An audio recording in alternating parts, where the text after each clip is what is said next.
story. We have here Hadar. Let's go this. I say Raffo. Is this in Arabic?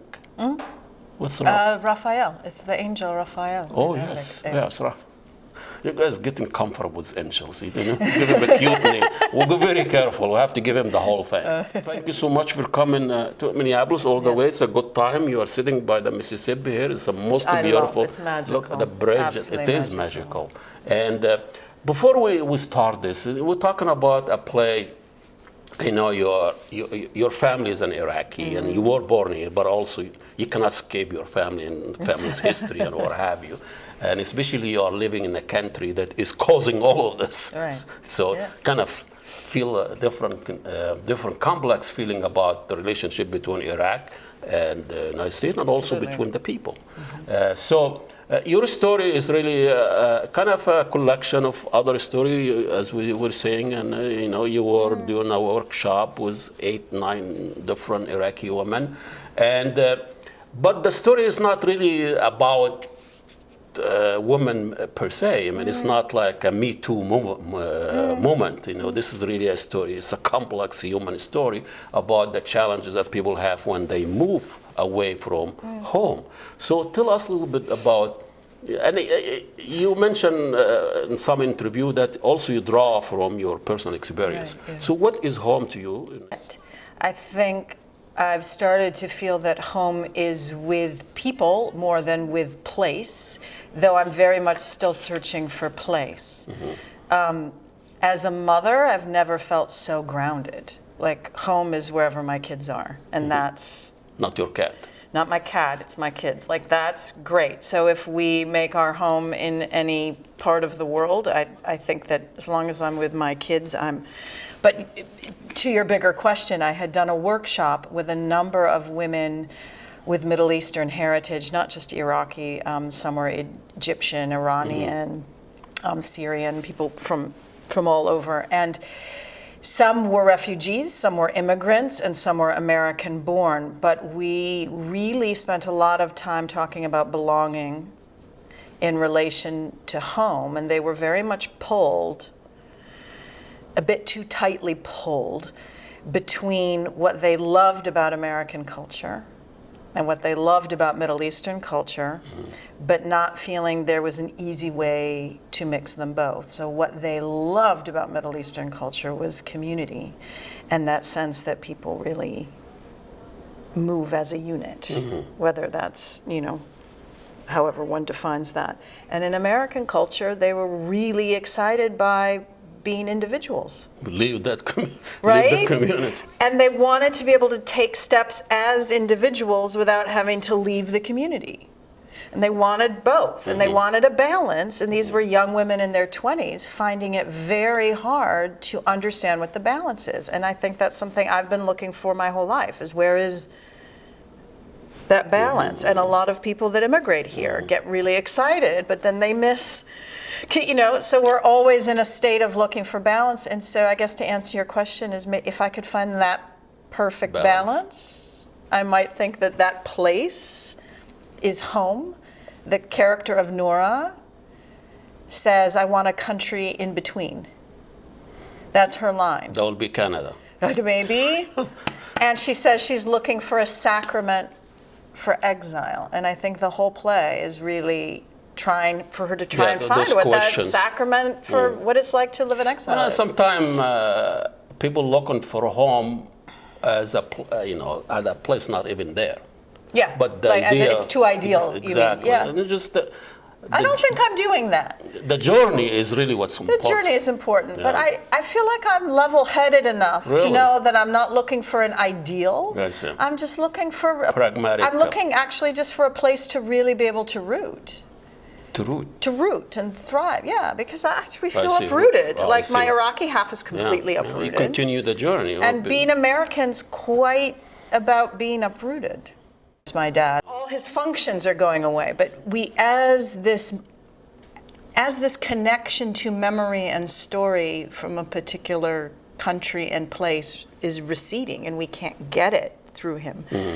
The play is holding my history for me. I mean, in many reasons it's why I wrote it, because my family had to flee in the post-2014. Anyway, but it's interesting to have my newly 11-year-old daughter, who has seen the play before, just suddenly kind of hold that and understand that. And that's what she was crying about, is that the history was suddenly in her hands, right? She knew this was getting passed to her. And then she had to have the strength to hold it. Like it wasn't, oh, that's a story, it's going, it wasn't all sad story, it's going by. It was, no, this is your people's story, and you've got to deal with it. And I should have texted first. Of course not! This is your home! Open the refrigerator, eat everything. Don't ask. Just be at home. Where's your suitcase? I'm staying with a friend from school. A friend? Why not stay here? It's good you made friends. I was so lonely at first. How long have you been here? A week. And you didn't call me! What a blessing you are. Miriam, I have so much I want to tell you. You have American passports? They just came this week. Look, Alex, Tim, and Noura. It took 8 years. First generation. First generation. Yeah, because first generation born here. Exactly. Right. Usually, they want to stay away from home. They don't want to be their parents, and they blame their parents for all what they mix. And then the second one, he really wakes up and he wants to know more about their parents. So that's maybe your daughter. That could be true. I will say that had there not been a war with Iraq, I don't know how it would have turned out. I mean, I've always pushed against my dad and pushed back against my parents, and I left Michigan. I mean, I left Michigan at 20 and was never... Looking for another home. Well, just to, in that way that people leave home. I'm not going to live here, I'm not going to be from here, I'm going... But, that for 30 years, there's been a war with Iraq, on and off. So my ability to walk away from that identity or the complex issues that creates is impossible. It's 30 years of war between the two things that I am. So you consider yourself, what, are you guilty? Are you feeling guilty about it? No, I feel like I'm the essential bridge. I see. I'm the product. You're product of that conflict. Of an American, as in European descended American mother and an Iraqi-born father. Yeah. I am a diplomat in my and you pass, flesh. You look white. But I'm also blonde. and both those countries have been at war for my entire adult lifetime. So that's just a lot to have to unpack. Breakfast is a Dangerous time. Very dangerous because it's an ethnic specific meal. Because I like my cheese, my olives, and my wife wants bacon, wants the eggs, and I always say, your breakfast is very violent. We are very peaceful. We didn't kill anybody. We didn't kill. It's Arab Eastern culture, and especially the meals. And in your case, she's having Christmas. She's Christian, Iraqi Christian, and but also bringing Middle Eastern food, Asian, what have you, and you bring into audiences who might not even know the difference between Hamas and hummus, it's a kind of a risky business. Right. I'm a little bit Breakfast harsh. got dangerous again, didn't it? Harsh, a little bit harsh. But tell us the food and how's it played in Noura's new home. Yeah, well, I think it's really beautiful that in this play where a woman won't even buy a couch because she's that transitory in her mind, and yet the Christmas tree will be fully decorated and the Christmas meal will be, fully articulated. And that's because it's about the people. Home is the people. So she's creating the holiday to bring the people. She wants her family all together for the first time. Right? So she's creating the holiday that will bring the people, not the couch, we're not moving into America. It's just an event. You're avoiding it. Right. But it's an event to be together. And I think that's where the food is really. Millions of refugees have. Make us grateful, Lord. Amen. Bismillah ar-Rahman. What's all this? Still redesigning Baghdad? I'm thinking to stop tutoring. You don't need to work. Now that I'm a citizen, my income could double. She can't stop working. Why? What do you know? I saw her drawing. You talked about the idea of doors. So tell us about the metaphor of doors in Noura. Yeah. Well, what I love is that there isn't a door on stage. So every time a door is referenced, it's purely a door of the mind. I see. Right? So there's no door in the script and there's no door on the set. And I think that's perfect. So it's really just about what are we opening up to or what are we closing off from. And to your point, sometimes we need privacy in order to open up, right? And sometimes we just need everything open. So I think that this play happens around that dinner table, which is Noura's mind. So everything is in proximity to her psychology or not. And people enter and exit without really knocking. They just walk into her life. I felt snow once, on the coldest day in Mosul. Blessed Mother, you came like a friend. We wait for so long, forget how to dream, and a door opens or closes. Now everything is possible again. Are you awake? Let's talk about American usually, they use wars at their crash course of geography and history.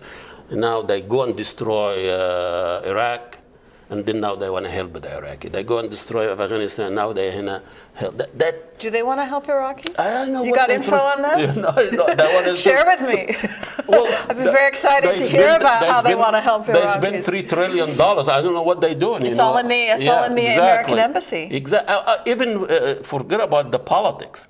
In the psyche of the Americans, that they it's like confusing for me, schizophrenic.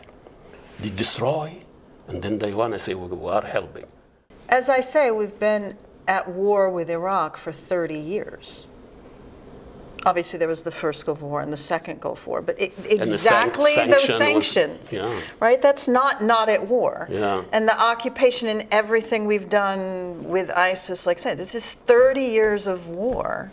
And I think the American psyche, the American economy, and the American identity is still absolutely connected to Iraq in ways they can't understand. So I don't know if I would say we feel guilty and we're doing, it's just, I think we're trying to heal from 30 years of war, and we don't know how to heal because we don't even know how to address the entire ramification of 30 years of war. So all these things just happen. Some people with good hearts are trying to make one thing happen. Some others are trying to make other things happen. But I just think it's, as to your point, we just need a better foreign policy so we don't have to deal with this in the first place, but we'll have to deal with this somehow because it's been 30 years. Well, as an artist, I don't know if this is your job. Your job is to tell a human story, and the narrative is different than a politician. They lie to us and they withheld information. My narrative is way more complicated than any politician. But there is honesty there. How hard it is to fictionalize the reality of those women and your relationship with them. I mean, would they open to tell their story? Well, I think no. But then they became open. And once the floodgate opened, it was unstoppable. And it was a movement. Interesting. It was a revolution, really. They want to be part of it. Huh? So I think that what's happening is there are taboos of what we talk about or don't talk about, or we're cynical and we shouldn't talk about, right? And then once the gloves come off and we break the taboo, the floodgates can open. So they trusted you. Yeah. They did. No, it's all about trust. It's all about trust. Trust and how. But I think you see that on stage. You can't be cynical with it because it's breaking every taboo. So you just keep unearthing truth after truth. You know, when somebody's really saying it all like it is, the only way to be cynical is if you just deny that that's an actual truth. Or be stupid like me. Well, tell me about the story of Noura. It's amazing. Are you tearing? This is amazing. Thanks so much. Awake! Noura! Darling Noura! You're hoping dealing with it. Habibti, your passport now says Noura. You changed my name against my will. Call me by my real name. Hardly any difference.